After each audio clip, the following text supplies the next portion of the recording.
ذلكم الله ربكم لا إله إلا هو خالق كل شيء فاعبدوه وهو على كل شيء وكيل. Bismillahirrahmanirrahim. Assalamualaikum warahmatullahi wabarakatuh. Alhamdulillahilladzi khalaqas samawati wal arda wa ja'ala dzulumati wan nur. Raditu billahi rabba wa bil islami dina wa bi Muhammadin nabiyya wa rasula. Allahumma sholli wa sallim wa barik ala nabiyyina Muhammad wa ala alihi wa ashabihi ajma'in. Qala Allah Ta'ala fil Qur'anil Karim, a'udzu billahi minasyaitonir rajim. Bismillahirrahmanirrahim. Huwallazi ansha'akum min nafsin wahidatin famustaqarran wa mustauda. Qad fassalnal ayati liqaumin yafqahun. Shadaqallahul azim. Alhamdulillah, segala puji bagi Allah Subhanahu wa Ta'ala. Bagaimana kabar teman-teman semuanya hari ini? Kita sampai di Jumat yang ketiga dari bulan Rabiul Akhir 1447 Hijriah. Masya Allah ya teman-teman, sudah tak terasa sudah pekan ketiga kayak gitu. Dan berarti tinggal satu pekan lagi, habis itu kita udah ganti bulan lagi. Begitu cepat waktu berjalan, dan hari ini cuaca di luar sangat terang sekali. Dan semoga semuanya sehat walafiat kayak gitu, dan selalu dalam iman dan takwa. Amin ya robbal alamin. Teman-teman rahimakumullah, di pekan ketiga dari kanal kita, kajian online kita, bahasannya, materinya adalah keajaiban penciptaan. Dan hari ini adapun yang akan kita bahas adalah masih kelanjutan kemarin teman-teman. Kalau bulan yang lalu kita bahasannya adalah penciptaan Nabi Adam alaihissalam kayak gitu. Nah, hari ini kita bahasnya adalah penciptaan manusia setelah Nabi Adam alaihissalam dan Hawa ya. Dan perjalanan manusia kayak gitu. Kenapa kemudian judulnya kok gini? Ya karena kalau penciptaan Nabi Adam alaihissalam kan sudah selesai. Adapun Hawa sendiri itu kan dalam Al-Quran diterangkan dalam Quran surah An-Nisa cuma satu ayat itu setahu saya kayak gitu ya. Sehingga kita nggak ada bahasan khusus terkait dengan Hawa kayak gitu. Nah kemudian yang kita bahas hari ini adalah penciptaan manusia setelah Adam dan Hawa kayak gitu, dan perjalanan manusia kayak gitu. Nah inilah insya Allah akan kita bahas 30 menit ke depan. Semoga cukup. Kalau lebih ya maksudnya lebih waktunya itu ya lebih sedikit ya mohon dimaklumi, berarti agak panjang kayak gitu ya untuk bahasan hari ini.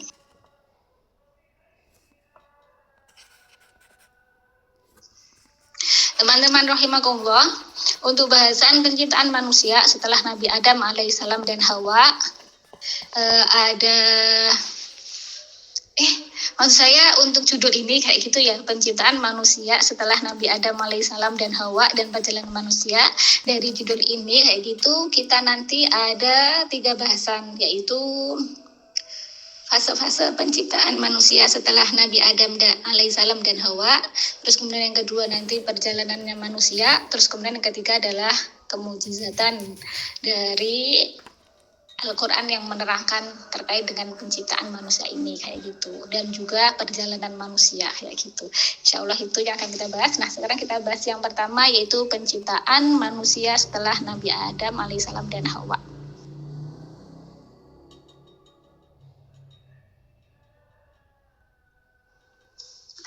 Teman-teman rahimakumullah, untuk pembahasan penciptaan manusia setelah Nabi Adam alaihissalam dan Hawa, kita dalam Al-Quran itu ada beberapa ayat yang kemudian menerangkan terkait dengan penciptaan manusia setelah Nabi Adam dan Hawa. Kalau dalam Al-Quran ya tidak diceritakan setelah Nabi Adam dan Hawa gitu ya, enggak ya teman-teman, tapi ya disebutkan penciptaan manusia saja kayak gitu. Nah, adapun saya di sini menyebut penciptaan manusia setelah Nabi Adam sama Hawa, kan kemarin kita sudah bahas fase-fase atau tahapan kayak itu ya penciptaannya Nabi Adam alaihissalam. Teman-teman masih ingat kan, mulai dari turab, kemudian tinin, mintinin, kemudian lanjutkan dengan mintinin lazib, kemudian solsolin kalfakhor, sampai kemudian fase yang kelima atau tahapan yang kelima adalah ditiupkannya ruh kepada Nabi Adam alaihissalam kayak gitu.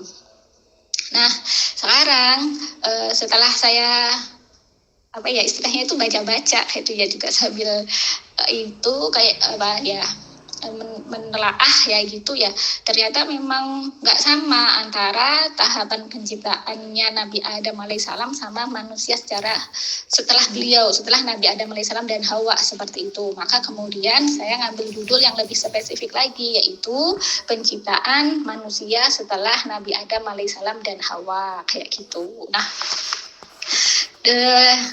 ada banyak ayat kayak kemudian yang menyebutkan penciptaan manusia.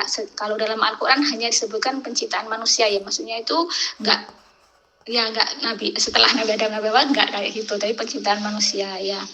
Terus kemudian ya ada diantaranya Quran surah Al-Kahfi ayat 37, terus kemudian dalam surat Ghafir ayat 67, kemudian Al-Hajj ayat 5, kemudian juga Al-Mu'minun ayat 12-14. Nah, setelah saya baca itu sepertinya yang lebih lengkap kayak gitu, yang terkait dengan urutan yang lebih lengkap itu ada pada Quran surah Al-Mu'minun ayat 12-14. Maka kemudian di sini langsung saya share aja. Di situ adalah Quran surah Al-Mu'minun ayat 12 dan sampai 14 kayak gitu. Nah, di situ itu lengkap teman-teman.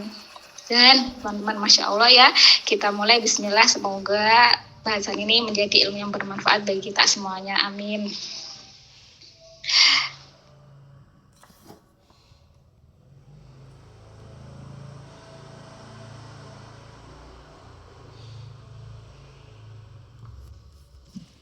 Teman-teman rahimakumullah, fase yang pertama adalah sulalatin min tinin, seperti dalam ayat 12 dari Quran surah Al-Mu'minun itu ya.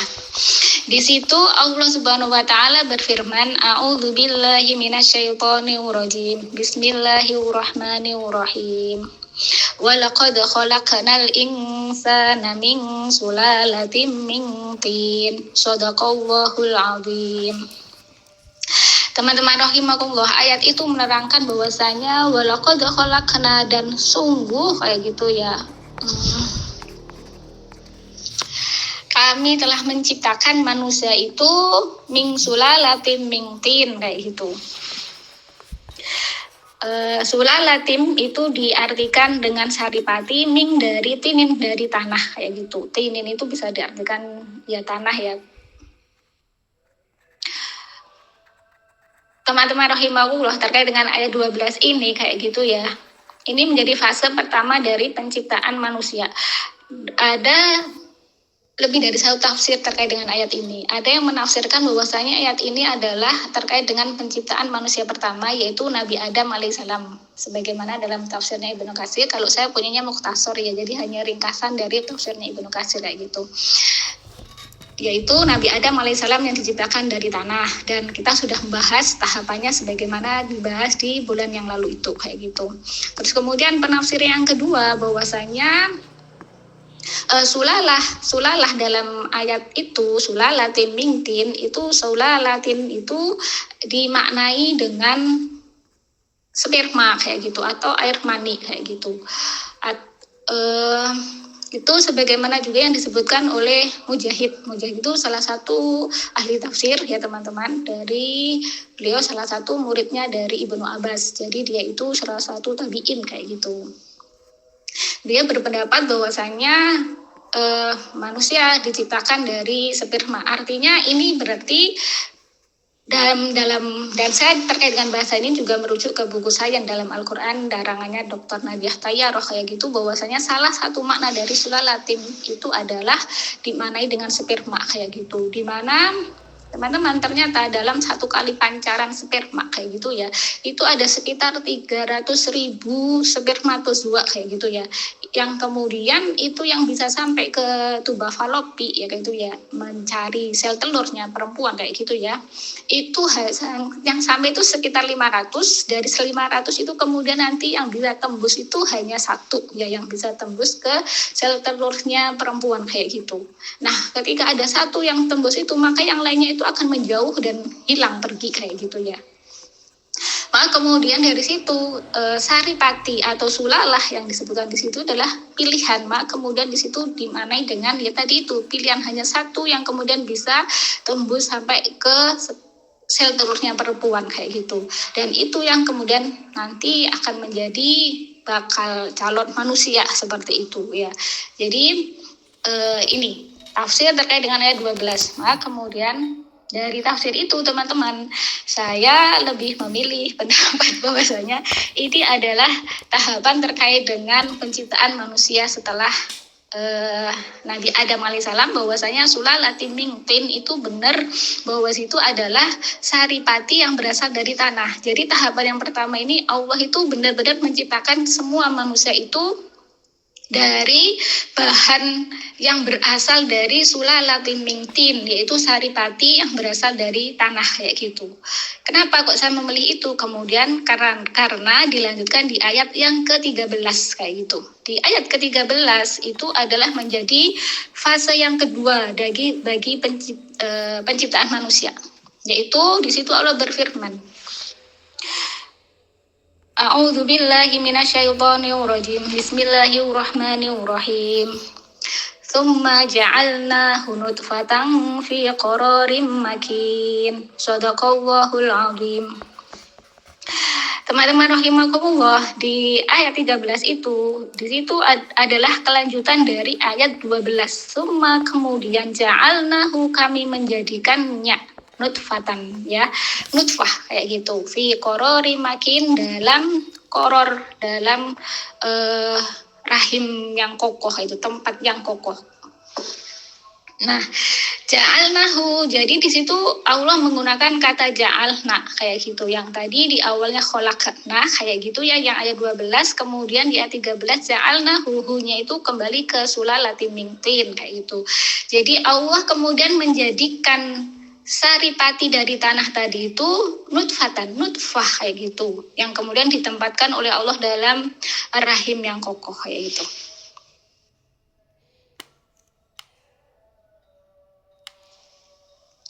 Teman-teman rahimakumullah, jadi dari situ jelas ya bahwasanya tahap 2 setelah sulalatin min tinin tadi itu kemudian Allah menjadikannya menjadi nutfah kayak gitu ya.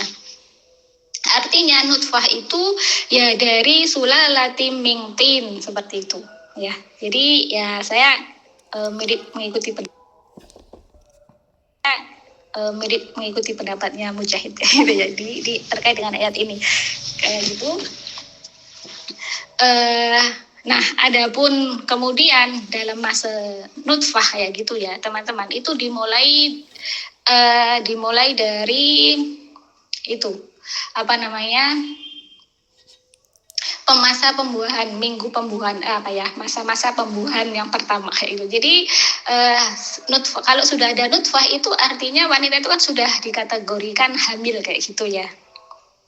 Jadi istilahnya dulu kan Nabi Adam sama Hawa, berarti ya awalnya yang pertama kali mengalami masa ini siapa manusia pertama? Ya Nabi Adam sama Hawa kayak gitu ya. Jadi Hawa kayak gitu yang pertama hamil, manusia pertama hamil itu siapa? Ya Hawa kayak gitu ya. Jadi dihitungnya dari mana? Dihitungnya ini nanti ada hadis dari Rasulullah SAW terkait dengan berapa masa waktu nutfah kayak gitu. Nah itu sebentar saya kopaskan dulu hadisnya.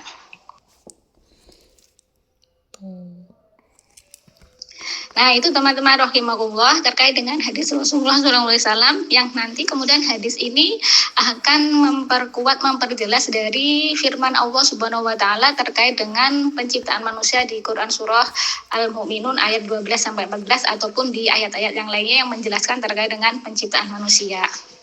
Hadis dari Ibnu Mas'ud, Rasulullah SAW bersabda kepada kami, sesungguhnya setiap orang bersemayam di perut ibunya selama 40 hari dalam bentuk nutfah, lalu menjadi alaqah segumpal darah juga 40 hari.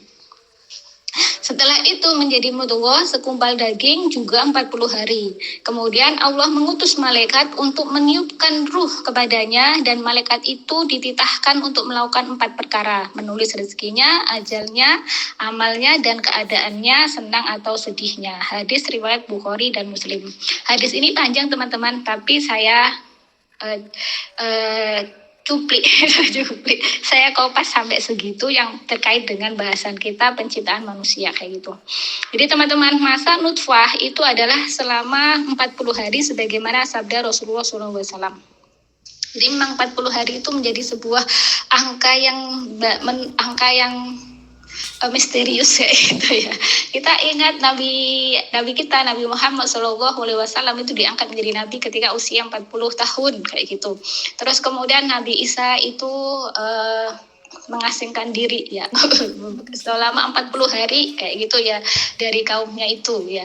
Terus kemudian apalagi di usia 40 tahun kita disuruh oleh Allah berdoa Robbi auzini an askura dan seterusnya itu sebagaimana dalam Quran surah Al-Ahqaf ayat 15 kayak gitu ya. Apalagi yang berkaitan dengan 40. Oh iya, 40 tahun juga itu umatnya Nabi Musa yaitu Bani Israel itu oleh Allah dihukum sehingga mereka berada di gurun kayak gitu ya.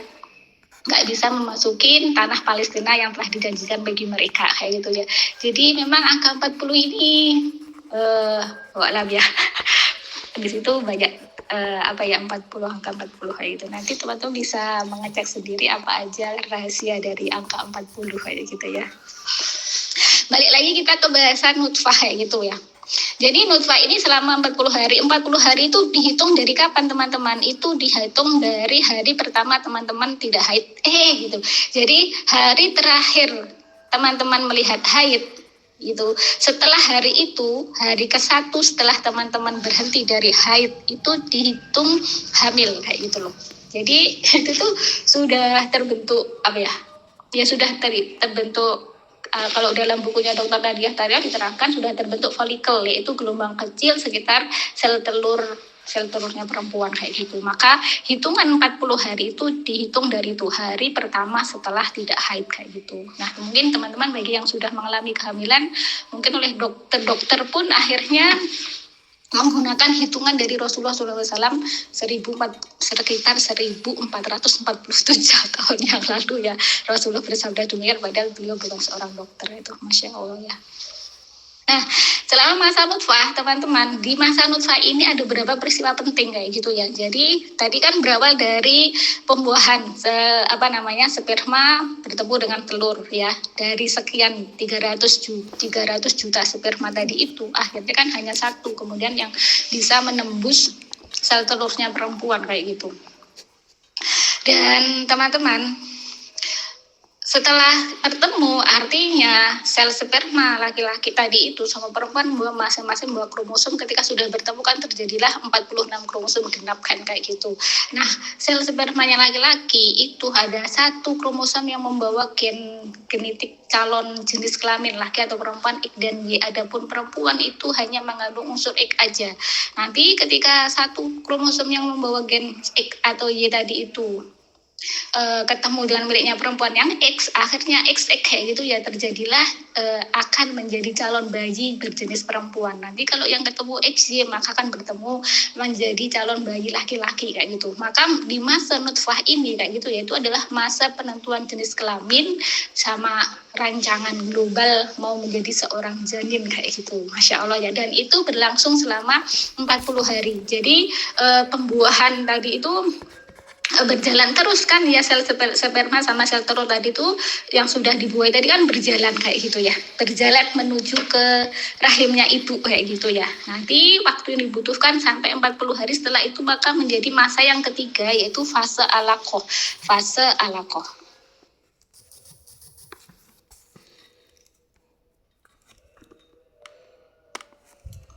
Teman-teman rahimakumullah, mohon maaf ya, ini waktunya tinggal berapa menit? Sudah tinggal 6 menit ya untuk sampai ke jam 2 dan kita masih sampai di sini.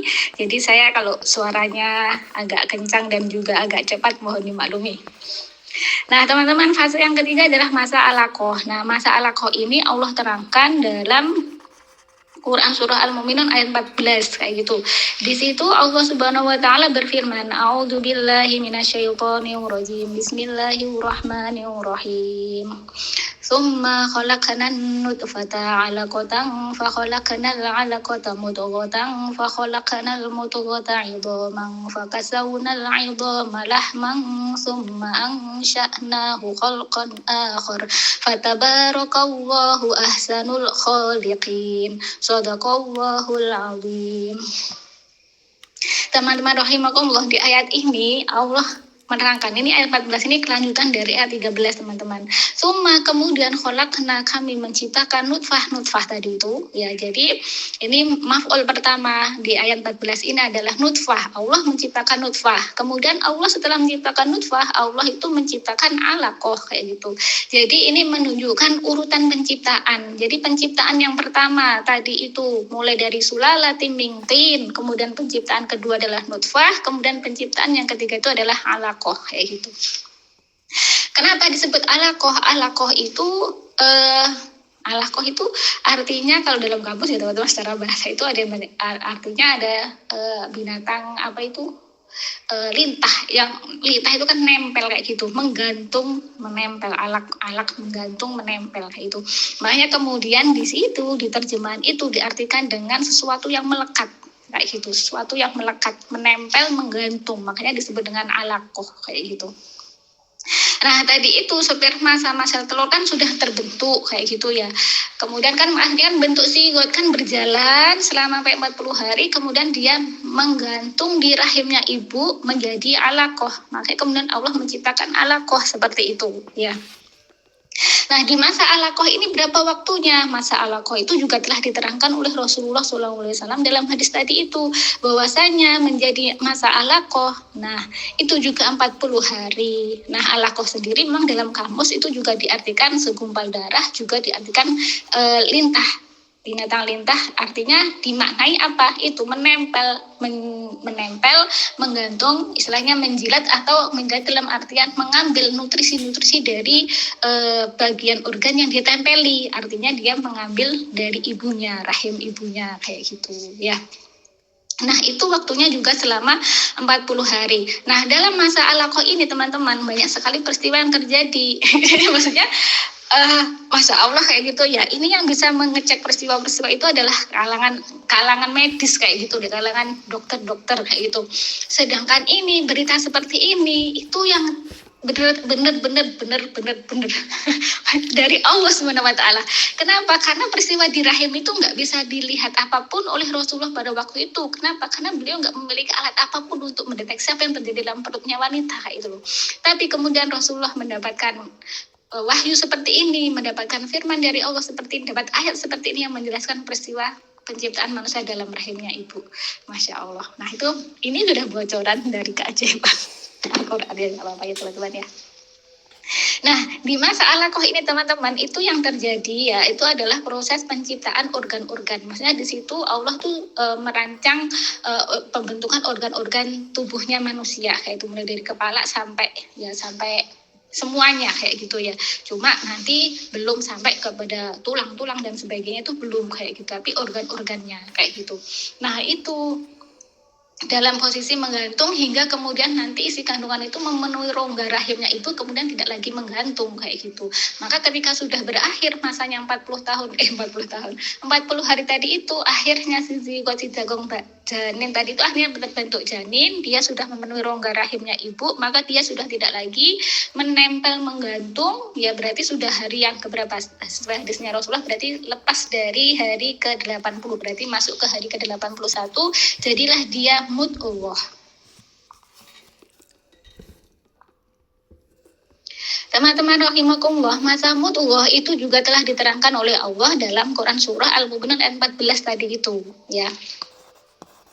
Dalam ayat 14 tadi itu di situ kan tadi Allah menciptakan nutfah, sudah menciptakan alaqah, kemudian dilanjutkan fa khalaqnal alaqata mudghatan ya. Jadi maka kemudian kami menciptakan alaqah tadi itu sebagai fase yang ketiga, kemudian kami menciptakan apa? Mudghah kayak gitu. Jadi itu menunjukkan tahapan dari sulalatin min tin, kemudian nutfah, kemudian alaqah, kemudian yang keempat adalah mudghah kayak gitu. Nah, mudghah itu diartikan dengan segumpal daging. Jadi janin tadi itu ibaratnya sudah seperti segumpal daging kayak gitu ya. Yang di situ itu sudah tercetak organ-organnya nanti tinggal berkembang tumbuh seperti itu, yang kemudian ya kan menjadi bayi sempurna sampai kemudian nanti lahir kayak gitu ya. Nah, teman-teman rahimakumullah, masa mudghah ini juga selama 40 hari sebagaimana diterangkan dalam sabdanya Rasulullah SAW kayak gitu, bahwasanya menjadi mudghah atau segumpal daging itu juga 40 hari kayak gitu. Nah, dalam masa 40 hari itu dalam bukunya tadi Dr. Nadiah Thoyarah itu dikaitkan dengan masa-masa pembentukan tulang, otot dan sebagainya. Ya, itu diterangkan oleh Allah juga nanti di fase berikutnya kayak gitu. Jadi nanti masa mudghah ini berakhir dengan apa? Berarti hari yang ke-120 hari ya teman-teman ya. Di situ setelah itu ditiupkan ruh ke si janin tadi itu. Maka kemudian jadilah dia itu benar-benar calon manusia yang kemudian nanti akan mengalami pertumbuhan dan perkembangan di dalam rahimnya ibu hingga kemudian masa lahirnya kayak gitu. Jadi itu masa mudghah kayak gitu. Nah, terus kemudian setelah masa mudghah ini apa gitu? Itu diterangkan oleh Allah di ayat 14 dari Quran surah Al-Mu'minun.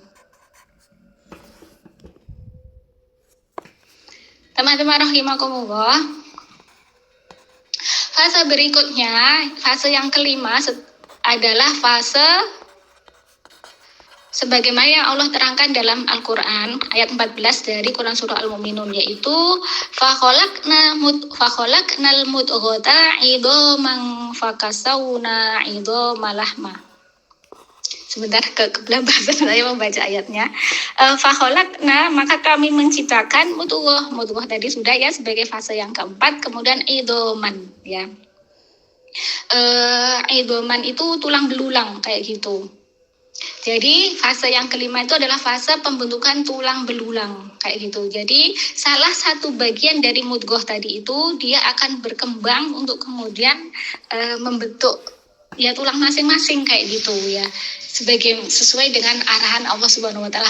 Dan itu semua yang terjadi dalam rahim itu tanpa sepengetahuan ibu yang mengandung, tanpa sepengetahuan manusia yang lainnya, tapi berkembang sendirinya dengan petunjuk Allah, dengan kuasa Allah Subhanahu wa taala. Benar-benar tidak ada campur tangannya manusia dalam penciptaan manusia itu sendiri. Yang terjadi dalam rahim itu tahap demi tahap itu Allah sendiri yang menciptakan. Maka di situ Allah menggunakan kholaqah. Jadi itu Masya Allah ya teman-teman ya. Jadi dalam fase yang kelima pembentukan tulang belulang ini ya, dijelaskan dalam bukunya Dr. Nadiah Thoyarah, salah satu bagian ruas mudghah berubah menjadi jaring-jaring tulang kayak gitu untuk membentuk tulang punggung dan struktur tulang-tulang yang lainnya kayak gitu. Nah, itulah fase yang kelima. Terus kemudian fase yang keenam apa? Fase yang keenam adalah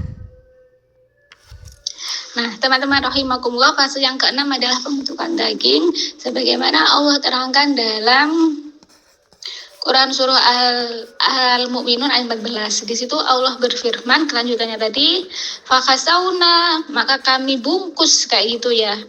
Al-idhoma daging tadi itu lahma kayak gitu. Tulang ya, idhom tadi tulang. Fakasawna al-idhoma, maka kami tutup idhoma tulang tadi itu lahma dengan daging kayak gitu. Itu adalah fase yang keenam kayak gitu. Jadi tadi ketika tulang-tulang itu sudah terbentuk, kemudian Allah membungkus tulang-tulang tadi itu dengan lahman, dengan daging. Artinya dengan daging itu apa teman-teman? Tumbuhlah otot-otot, jaringan-jaringan pada si janin bayi tadi itu ya. Jadi pembungkusan daging, tulang dengan daging itu adalah pembentukan otot-otot pada sisi bayi tadi, jalan bayi tadi itu ya, di sekitar tulang dan yang meliputinya kayak gitu. Insyaallah itu fase yang keenam kayak gitu.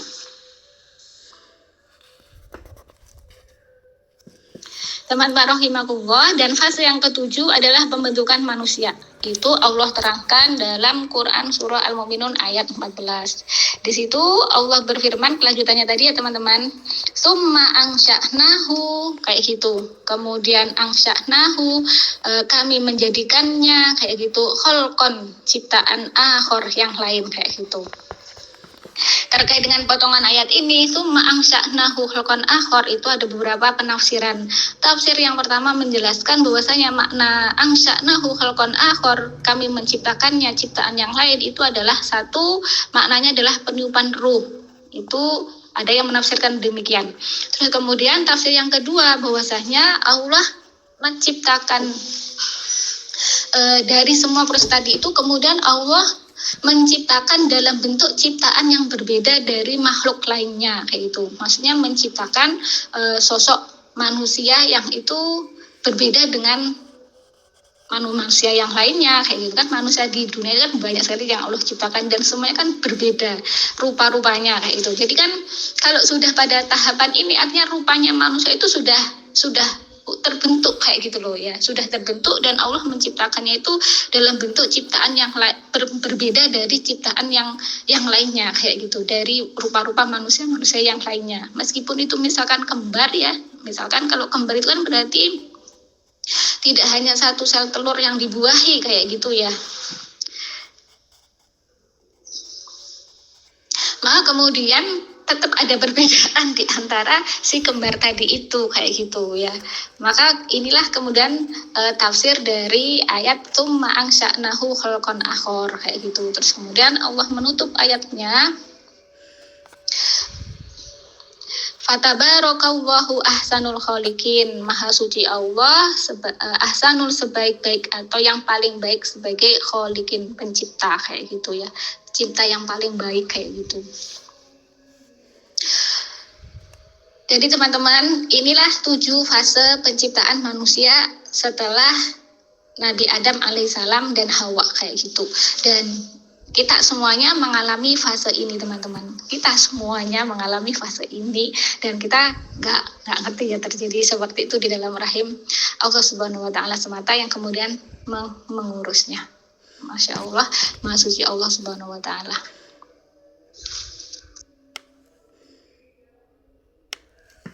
Teman-teman rahimakumullah, sekarang kita lanjutkan ke bahasan yang kedua, yaitu perjalanan manusia kayak gitu. Tadi kalau penciptaan manusia sudah selesai, sekarang perjalanan manusia kayak gitu. Dan ini tadi berarti penciptaan manusia tadi itu ada terkategori perjalanan manusia dalam alam rahim kayak gitu ya. Perjalanan manusia di alam rahim seperti itu sudah selesai. Nah sekarang perjalanan manusia setelah manusia itu terlahir ke dunia kayak itu. Nah itu ternyata juga sudah diterangkan oleh Allah dalam Quran surah Al-Mu'minun, kelanjutan dari ayat tadi itu. Nah kenapa tadi saya memilih Quran surah Al-Mu'minun? Ya salah satunya yaitu runtut mulai dari awal penciptaan sampai kemudian perjalanannya manusia itu diterangkan di surah ini Al-Mu'minun ini kayak gitu.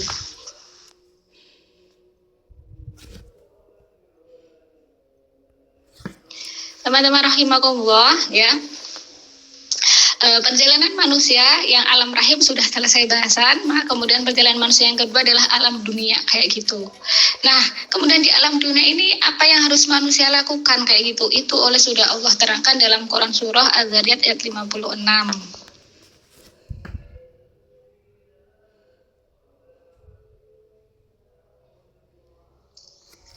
Di ayat tersebut Allah Subhanahu wa taala berfirman, A'udzubillahi minasyaitonir rajim. Bismillahirrahmanirrahim. Wa ma khalaqatul jinna wal insa illa liya'budun. Shadaqallahul azim. Ayat itu teman-teman menerangkan bahwasanya perjalanan manusia di dunia itu adalah untuk beribadah kepada Allah Subhanahu wa taala sebagaimana sudah kita bahas di bahasan tazkiyatun nafs kayak itu ya. Ada ibadah mahdhah dan ibadah ghairu mahdhah yang kemudian menjadikan seluruh perbuatan manusia itu bernilai ibadah. Nah, untuk bahasan ini selesai ya teman-teman. Nah, teman-teman rahimakumullah, kemudian alam berikutnya setelah alam dunia yaitu alam barzah. Nah, alam barzah ini Allah terangkan dalam Quran surah 15. Maksudnya bukan alamnya yang diterangkan oleh Allah, tapi Allah kemudian di situ menerangkan perjalanan manusia setelah alam rahim, alam dunia, kayak gitu Allah terangkan dalam ayat ini. Di ayat 15 Allah Subhanahu wa taala berfirman, A'udzubillahi minasyaitonirrajim. Bismillahirrahmanirrahim. Tsumma innakum ba'da dzalika lamayitun. Artinya tadi ayat 14 tadi kan menerangkan proses penciptaan manusia kayak gitu ya. Allah terangkan di situ setelah hidup, setelah terlahir di dunia dengan tugasnya di dunia adalah beribadah kepada Allah Subhanahu wa taala. Kemudian Allah terangkan di ayat 15 ini, summa innakum, kemudian innakum sungguh kalian itu ba'da dzalika, maksudnya itu setelah hidup tadi dihidupkan oleh Allah di dunia lamayitun kayak gitu. Pasti akan dimatikan, pasti mati seperti itu. Berarti fase berikutnya atau perjalanan manusia setelah hidup itu adalah meninggal, yang itu alamnya itu ada berada di alam barzakh ya gitu. Itu penjelasannya. Terus kemudian berikutnya, alam berikutnya setelah di alam barzakh apa? Itu Allah terangkan kayak gitu teman-teman di ayat 16 itu. Di situ Allah menerangkan bahwasannya a'udzubillahi minasyaitonirrajim. Bismillahirrahmanirrahim. Tsumma innakum yaumal qiyamati tub'atsun. Kemudian sungguh kalian itu yaumal qiyamati, pada hari kiamat itu akan dibangkitkan kayak gitu. Artinya setelah nanti itu kita mati di alam barzakh, perjalanan manusia berikutnya itu apa? Yaitu dia akan dibangkitkan oleh Allah ya, kemudian akan diperhitungkan amal-amalnya di yaumul mahsyar ya, pada hari berkumpul di padang mahsyar kayak gitu. Terus kemudian ya masuklah manusia itu ke alam yang berikutnya, yaitu alam akhirat kayak gitu.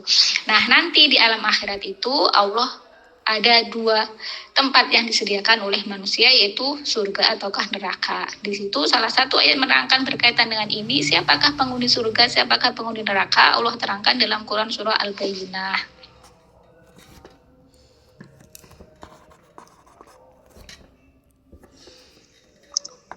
Teman-teman rahimakumullah, di ayat 6 sampai ayat 8 dari Quran surah Al-Bayyinah itu menerangkan terkait dengan siapakah penghuni neraka dan siapakah penghuni surga. Di ayat yang ke-6 kayak gitu Allah menerangkan bahwasanya penghuni neraka itu adalah orang-orang yang kafir. A'udzubillahi minasyaitonirrajim. Bismillahirrahmanirrahim. Innalladzina kafaru min ahlil kitabi wal musyrikina fi nari jahannam khalidina fiha ulaika hum syarrul bariyah. Shadaqallahul azim. Innalladzina kafaru, sungguh orang-orang kafir, min ahlil kitabi, dari ahli kitab, dan juga orang-orang musyrik, mereka itu akan masuk ke neraka jahanam. Neraka jahanam itu ya neraka ya teman-teman ya. Ulaika hum syarrul bariyah, dan mereka itulah sejahat-jahatnya makhluk seperti itu. Jadi neraka itu dihuni oleh orang-orang kafir, baik dari kalangan ahli kitab maupun dari kalangan orang-orang musyrik kayak gitu. Terus kemudian kita mendapatkan pemahaman bahwasanya nanti orang-orang yang beriman kayak gitu ya, sebelum dia masuk surga kayak gitu ya, bagi mereka yang amalannya itu berat ya, amal buruknya kayak gitu, maka dia harus dibersihkan dulu kayak gitu, atau istilahnya harus menikmati neraka terlebih dahulu baru kemudian masuk ke dalam surga kayak gitu. Terus kemudian di ayat 7 sampai 8 itu terangkan siapa aja penghuni surga kayak gitu. Di situ Allah berfirman, A'udzubillahi minasyaitonirrajim. Bismillahirrahmanirrahim. Innalladzina amanu wa 'amilus solihati ulaika hum khairul bariyah. Jazaohum 'inda rabbihim jannatu 'adnin tajri min tahtihal anharu khalidina fiha abada. Radhiyallahu anhum wa radu 'an, dzalika liman khasyiya rabbah. Shadaqallahul azim. Teman-teman rahimakumullah, ayat ini terang sekali menerangkan bahwasanya orang-orang yang beriman, yang beramal soleh, mereka itu adalah sebaik-baik makhluk kayak gitu. Balasan bagi mereka di sisi Allah surga Aden. Kalau ini salah satu surga Allah ya, surga Aden itu. tajri yang mengalir, min tahtiha di bawahnya itu sungai, khalidina fiha abada, mereka itu kekal di dalamnya selamanya. Allah ridho pada mereka dan mereka pun ridho kepada Allah. Masya Allah ya teman-teman, menjadi penduduk yang ridho dengan Allah dan diridhoi oleh Allah Subhanahu wa Ta'ala. Dan semoga kita semuanya termasuk dari golongan orang-orang yang beriman dan beramal soleh, yang di situ ketika nanti di yaumul hisab timbangan amal soleh kita lebih berat daripada amal buruk kita, sehingga kita bisa lancar melewati syirat hingga kita bisa masuk di surga yang telah Allah tetapkan. Amin ya robbal alamin. Dan teman-teman rahimakumullah, bahasan kita hari ini cukup sampai sini nih ya. Oh, Masya Allah, maaf saya lupa. Masih ada satu bahasan lagi, yaitu terkait dengan keajaiban penciptaan manusia.